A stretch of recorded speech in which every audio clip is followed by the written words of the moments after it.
Good afternoon. I'm Dr. Terry James Gingrass, and this is Dr. G's ADHD Chat. This is a show designed to make the world safe for ADHDers. I am a clinical psychologist and neuropsychologist, and I am also the father of at least one, and I think probably two, honestly, ADHD children. They're all adults now, so they had to fight the good fight without much help, because till 1980 we didn't really have ADHD. We definitely didn't have ADHD till 1987, actually. Before that, 1980 on, it was ADD. And before that, it was hyperactive reaction to childhood, which is a horrible diagnostic title and shows a lot of the bad assumptions people were making about ADHD at the time. Now we know a good bit more than we did way back then, and we have a good bit more knowledge about exactly what ADHD is and how it works and all that stuff. But if you read a lot of things about ADHD, there's this interesting split. Some people are talking about how horrible it is to have ADHD and how they're not sure they can survive, or what a terrible disability it is, and so on and so forth. And other people are saying, it's a superpower. I wouldn't want to treat my ADHD. I'm afraid my creativity would go away and I'd be worthless on the job, and so on and so forth. So, which is it? Honestly, it's like most things. It depends on the context. It depends on what you're talking about. And I'm 5'9". That's, when I was a kid, that was the normal size of a professional golfer on the tour, 5'9", 170 pounds. But I go day to day, and isn't a problem, okay? But when I was a kid, I wanted to play in the NBA, and there, 5'9" is a definite problem. Plus the fact that I was 5'2" as a freshman in high school. So it's all about context, okay? There are tons and tons of people with ADHD who are famous. Most of them are famous entertainers or famous athletes, and a number of them are famous entrepreneurs. In those areas, ADHD is not really a problem. As a matter of fact, many of, especially the entrepreneur types, don't want treatment. They say, I'm afraid if I got my ADHD treated, I'd lose my creative edge, and it wouldn't be possible to do as well as I've been doing in life. On the other hand, there are many people who feel like they can't do much of anything with their lives, and it's a horrible kind of position to be in, because, well, okay, what I get a lot of, I'm in private practice. Okay, I'm a neuropsychologist in private practice. I get a lot of referrals for ADHD, and a lot of them I get are for adults. That is, people, they're probably 28 to 35 or so, and they either were diagnosed as kids and not treated, or they were never even evaluated. There's no such thing as ADHD. It's a bunch of crap. Blah, blah, blah, blah. Well, these people, they come in, and it's kind of depressing, actually, because they come in and they are beaten down by the world. They are sick of not being able to sustain a relationship. They are sick of very poor occupational adjustment, that they're not doing very well in jobs. They get fired a lot. They get in trouble a lot. When they're, and it's one of those places where they do a lot of ratings.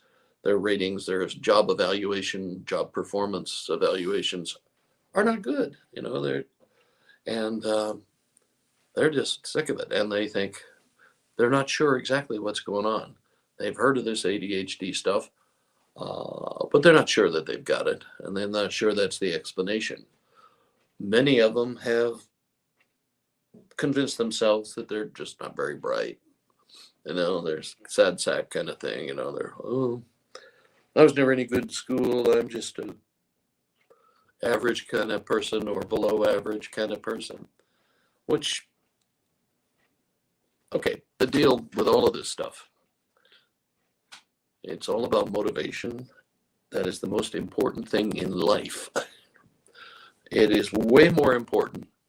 Persistence, motivation, whatever you want to call it, is way more important for success than intelligence or even education. Okay?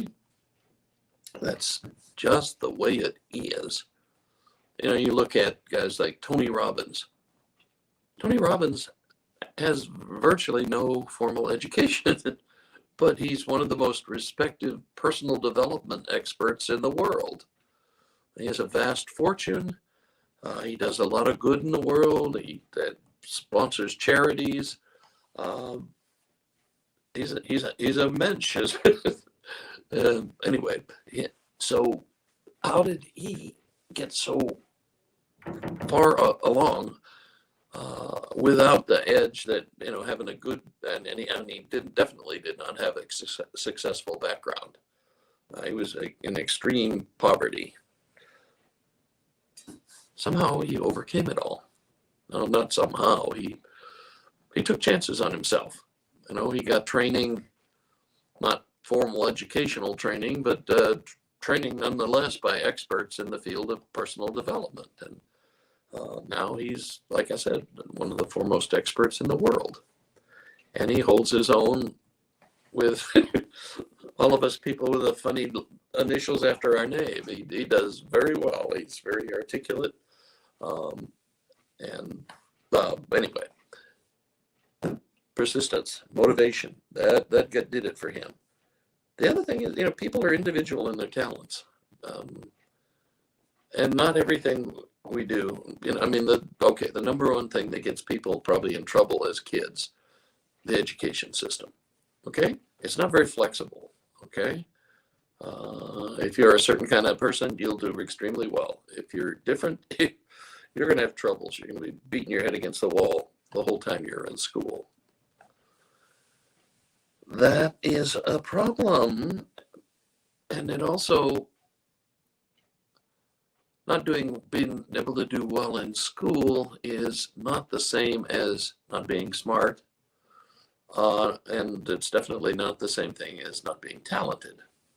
There are tons of people out there with talents that don't have much to do with school performance. Okay? Musicians. I don't know how many popular musicians, people who are making a very good living, writing songs or playing musical instruments or singing, or who were told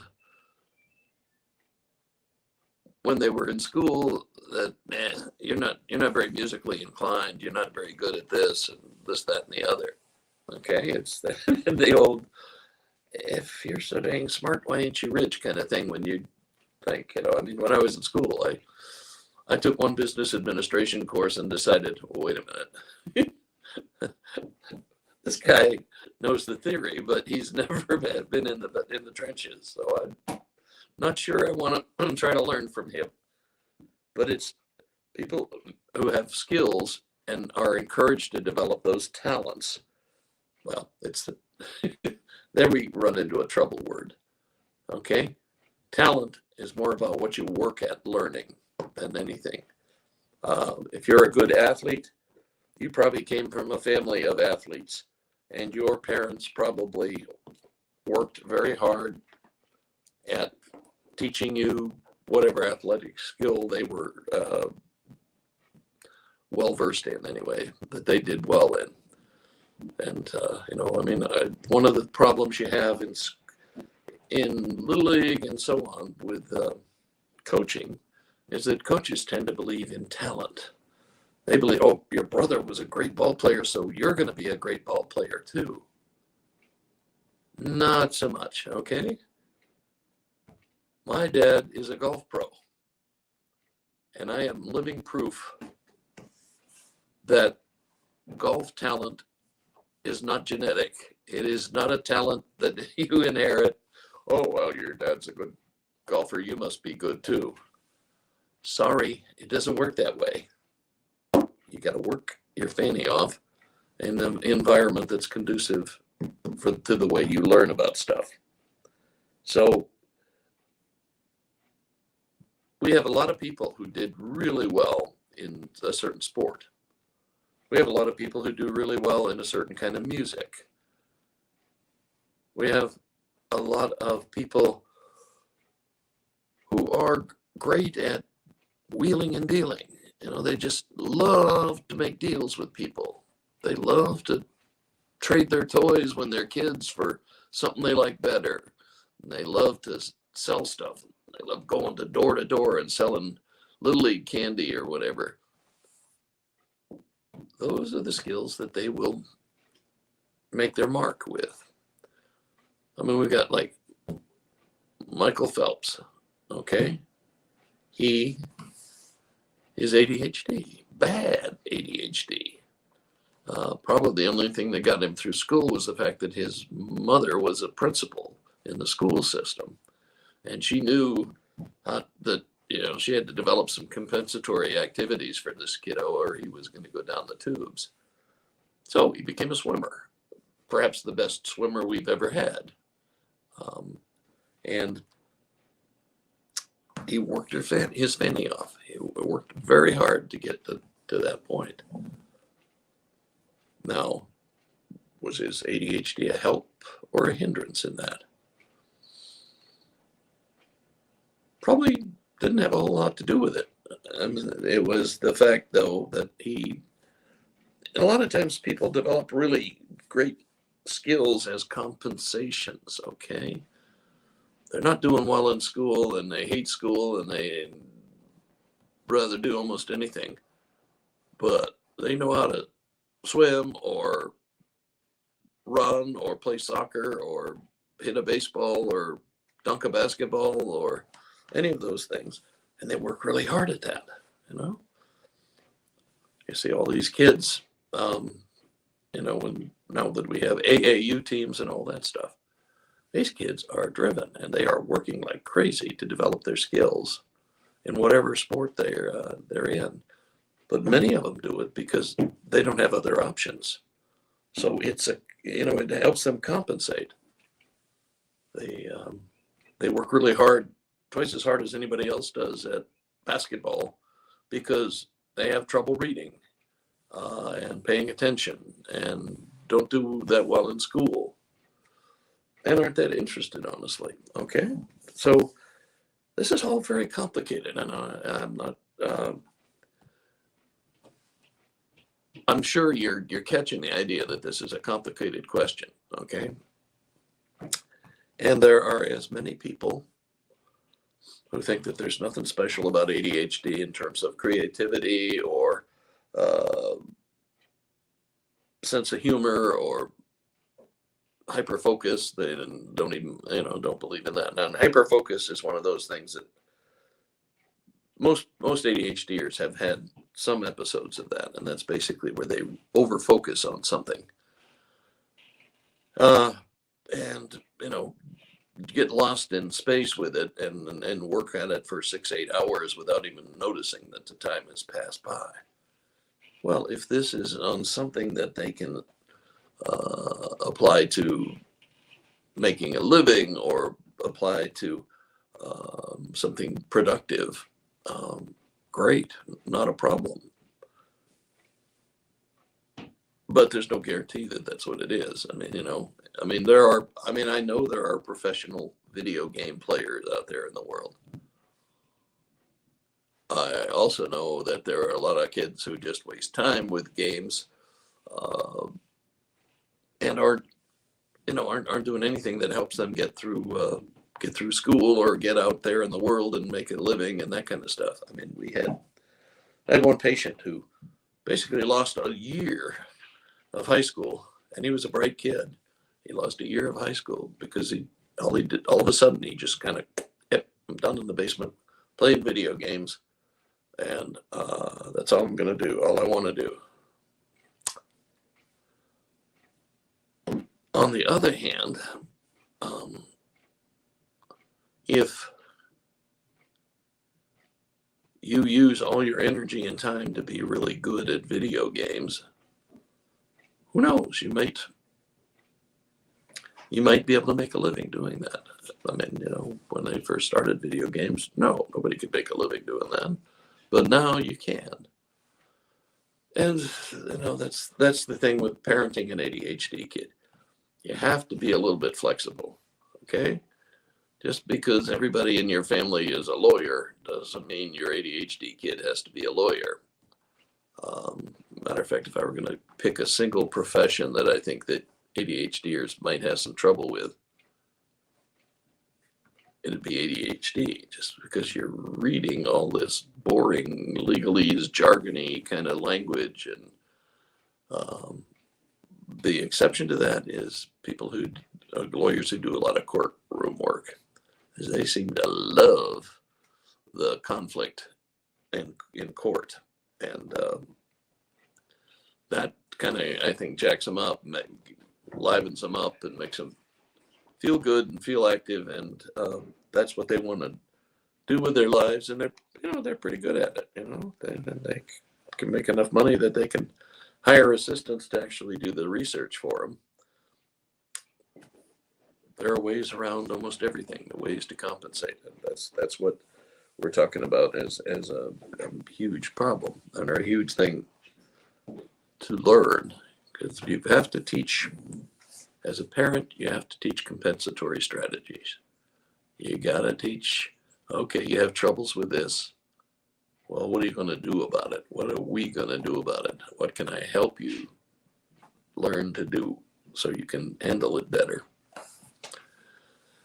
And believe me, we will talk about that sometime in the future. But the thing you need to understand that it is neither a clear-cut disability, except in that one super structured environment, where all the things that they're not very good at, they have to do. Sit quietly, don't move, don't make noise, don't make comments, and pay attention the whole time you're in there. That's a prescription for a disaster. The ADHDers just can't do that stuff. If you make it real lively and entertaining, tell a lot of jokes, that kind of stuff, yeah, you can keep their attention. And they probably will learn a few things. But most classrooms are not like that. So the whole idea of ADHD as having all these superpowers is probably a bit exaggerated. And it may be that a lot of it is just compensating for what they have difficulties with. And it is certainly in the school system a disability. And in some jobs it's a disability. You got to be very careful what you pick as a career field if you have ADHD, because there are some you're going to have troubles with. And it's kind of individual as to what you have troubles with and what you can do well with. As a broad generalization, things like teaching, actually, things like sales, those sorts of things where it's kind of active and, think on your feet kind of stuff. That's a pretty good career field. But if you're just going to sit in a cubicle and do calculations or summarize reports or something like that, that's probably not a good fit. Okay, we have covered a whole lot, and come back and watch this a couple of times because there's a lot in here. I have a little trouble sometimes keeping it the time down so that everything is pretty sharp and stays with you. But I'm doing my best. But this is a very complicated area. Okay, I'm Dr. Terry James Gingras, and this is Dr. G's ADHD Chat, the show trying to make the world safe for ADHDers, because ADHDers are those outside the box thinkers that we need to handle and solve a lot of our problems that don't respond very well to the normal problem solving methods. Okay, my website is terrygingrasphd.com. Please go there and check things out. We're always doing something with it. I'm slowly adding to my technical skills so I can give you a better page and and do more that fits you where you are. Okay, I just started doing Instagrams. I actually kind of like it, so I haven't decided exactly how many times a week I'm going to do it. I think it's probably going to end up being 4 times or so a week, but we will see. And we will catch you next week at the same time. And if you've got any questions, anything you want to talk about, anything that you want me to cover, feel free to write it down and let me know. Okay, we will catch you later.